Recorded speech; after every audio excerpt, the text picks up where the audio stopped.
ദാരിദ്ര്യമുണ്ടാകുന്ന 18 ആളുകളുണ്ട്. അതിൽപ്പെട്ട ഒന്നാണ് വാപ്പാക്കുമ്മാക്കും ദ്വാരക്കാത്ത ആളുകൾ, അവർക്ക് ദാരിദ്ര്യമുണ്ടാകും. വാപ്പയുടെയും ഉമ്മയുടെയും പേര് വിളിക്കുന്ന ആളുകൾ, അവർക്ക് ദാരിദ്ര്യമുണ്ടാകും. ചിലന്തി വലകൾ തട്ടാത്ത വീടുകളാണെങ്കിൽ ആ വീട്ടിൽ ദാരിദ്ര്യമുണ്ടാകും. ഹബീബുനാ സല്ലല്ലാഹു അലൈഹി വസല്ലം രാത്രി സ്ഥിരമായി ചൂലെടുത്ത് അടിച്ചു വരുന്ന വീടുകളിൽ ദാരിദ്ര്യമുണ്ടാകും. ഹബീബുനാ സല്ലല്ലാഹു അലൈഹി വസല്ലം രാത്രി ഭക്ഷണം കഴിച്ച പ്ലേറ്റുകൾ കഴുകാതെ കിടന്നുറങ്ങുന്ന വീടുകൾ, ആ വീട്ടിൽ ദാരിദ്ര്യമുണ്ടാവും. ഹബീബുനാ സല്ലല്ലാഹു അലൈഹി വസല്ലം മനുഷ്യനെയും ജിന്നുകളെയും സൃഷ്ടിച്ചതെന്തിനാണ്? അവരെനിക്ക് വഴിപ്പെടാനാണ്, ഇബാദത്തെടുക്കാനാണ്. അവന് ആരോഗ്യം നൽകിയത് എന്തിനാണ്? ഇബാദത്തെടുക്കാനാണ്.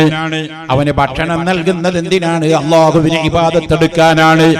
അവന് സമ്പത്ത് നൽകുന്നത് എന്താണ്? റബ്ബിന്റെ മാർഗത്തിൽ ചെലവഴിക്കാനാണ്. അവന് മറ്റുള്ള സൗഭാഗ്യങ്ങളൊക്കെ നൽകിയത് എന്തിനാണ്? അല്ലാഹുവിന്റെ മാർഗത്തിൽ ചെലവഴിക്കാനാണ്.